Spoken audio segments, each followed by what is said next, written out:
thank all the other sponsors. The other sponsors enable this conference to be a bit cheaper, not free. Maybe if we get enough sponsors, the goal would be to have a free conference. That would be great. To give you a transparency outline. So all the money that goes here comes to fund basically the hotel room and travel costs of the speaker. That's it. So the goal is to keep that non-commercial and to keep on this good spirit. Then I'm going to introduce Eric Freyssinet. He's from IRCGN. No, okay. Sorry, yeah, because for me it's not clear, so maybe you can explain a bit the differences.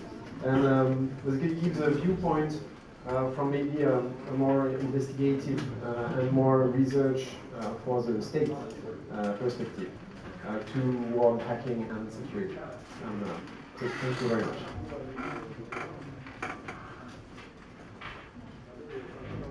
So, good morning. So my name is Eric Freyssinet. I work for the Gendarmerie Nationale de France. I'm a lieutenant colonel for the Gendarmerie. And it's very weird to be speaking in English in Paris, but I'll do my best not to shift. So my job now is as the head of the cybercrime division. I'll explain a little bit more about what we do in my unit. I've been working in this field for 13 years. I started just after joining the Gendarmerie as the head of our IT forensic labs, which is also in Rosny-sous-Bois near Paris. And I worked there for 7 years. So forensic work for us is analyzing hard drives, mobile phones, helping investigations on networks, etc. And then I was at a more coordinated position at the headquarters of the Gendarmerie, working still on cybercrime, and now I'm at our cybercrime division, which is an internet proactive investigation unit for the Gendarmerie at a national level. The objective of my talk today maybe tries to answer some of the questions Philippe asked. So first I would like to thank the organizing team for inviting me, especially Mathieu and Philippe. And in my talk, I will discuss about a few issues on definitions. There's a lot of misunderstanding on many sides about the concept of hacking, and you know the problem. But maybe there's some problems on the side of the hacking community trying to sort out what is hacking in a bad way and in a right way. A few words about French legislation, and then I go through a number of examples of cases that we have to deal with, which are not always very interesting, but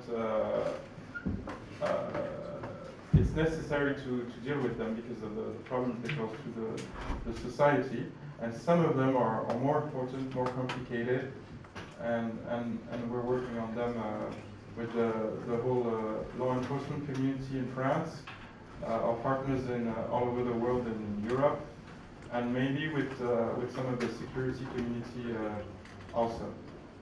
So I conclude on a few words about working with the. So I use the word here white hat community, but you can use many different words. Security research community, well, maybe you'll find the proper words, and that'll lead me to the conclusion. If you have any questions during my talk, feel free to stop me, to interrupt me, raise your hand, and we can interact if you want. So don't hesitate. Okay.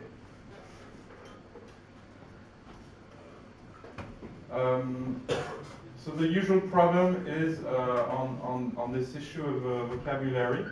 Recently, I asked the question on Twitter if there's a good French word for a white hat hacker or a good hacker, and nobody found any good word. And if you think about it, even in English, it's difficult because hacker, depending on whom you're talking to, means the good guys or means the bad guys. Sometimes the limit is not very easy to find. And sometimes people are playing with that limit. For instance, you have the Black Hat Conference. So all those Black Hat guys, what should people understand about that conference? Obviously, it's not the case. Secondly, a lot of people are using the word hacked. For instance, when they sign with a banner on a website they've modified, is that really hacking, or is it just having fun at school or in your backyard? I don't think it's hacking, but it still is bad.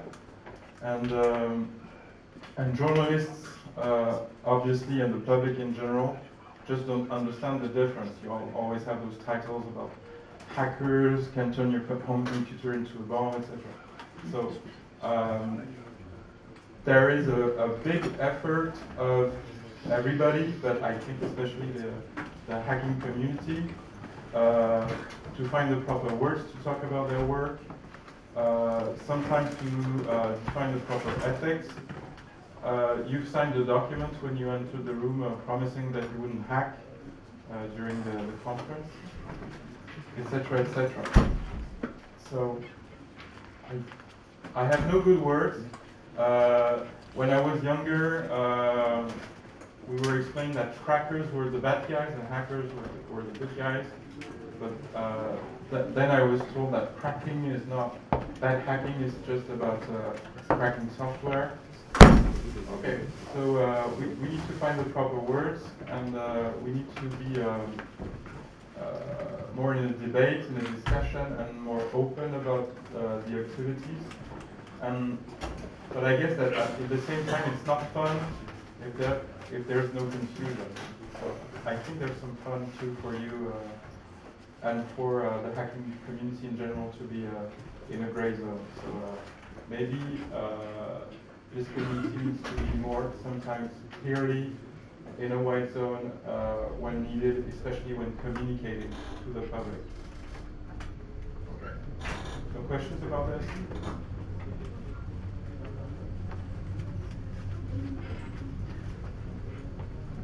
So in terms of legislation, just to set the background, in France we have a quite thorough legislation.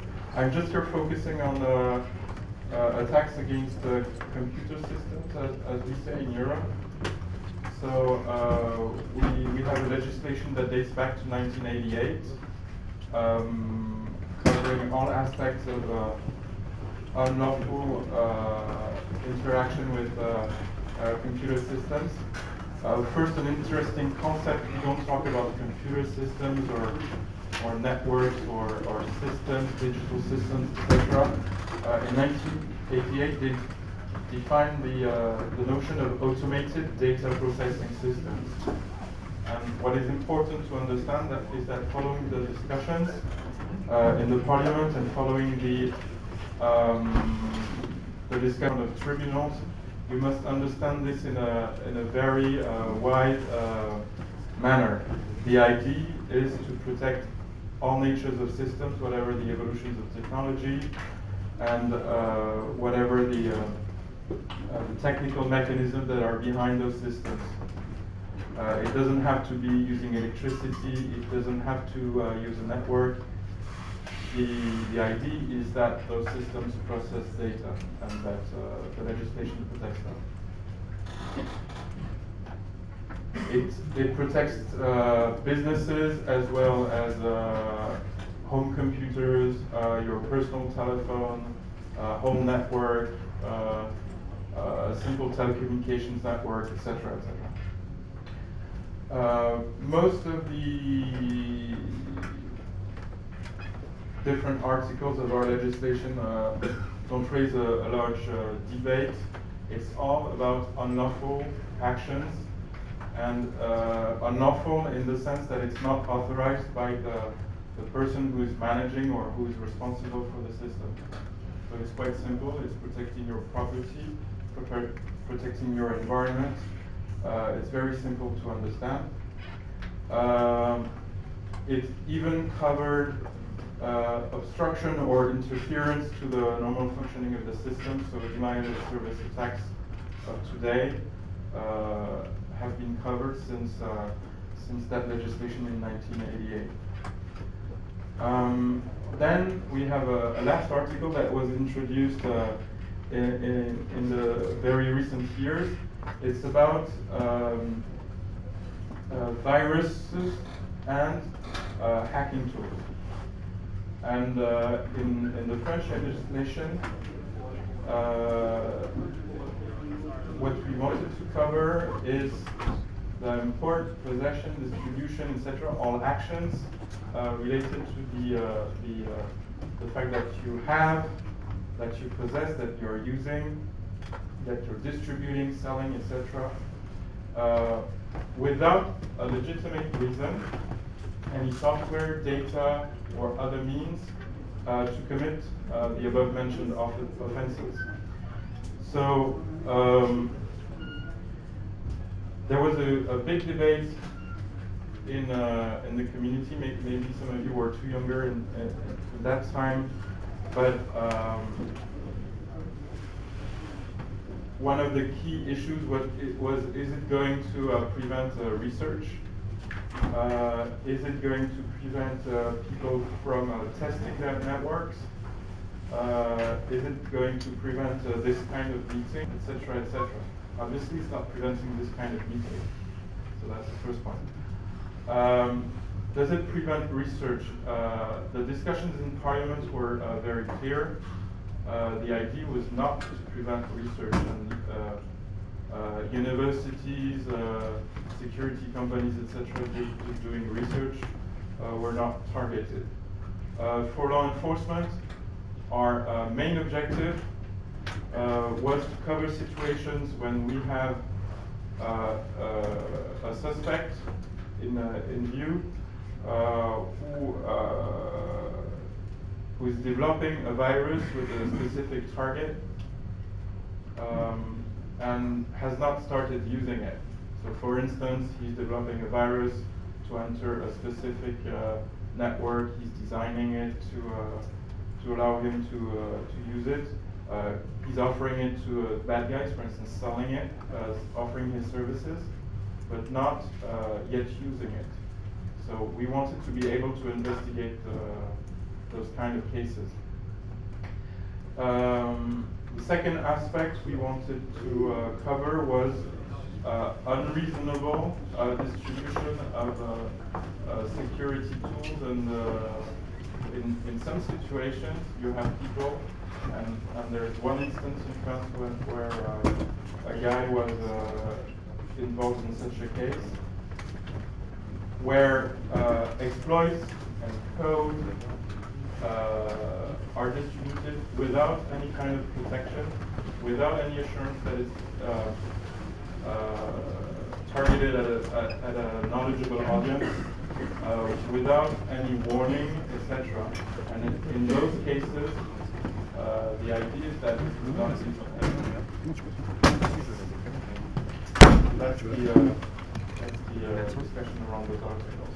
Do you have any question about that, or? Yes. What is your legal standard for showing intention? If we publish a paper about X, what kind of protection can there be on a paper? It's meant to be read. If you publish a proof of concept, what kind of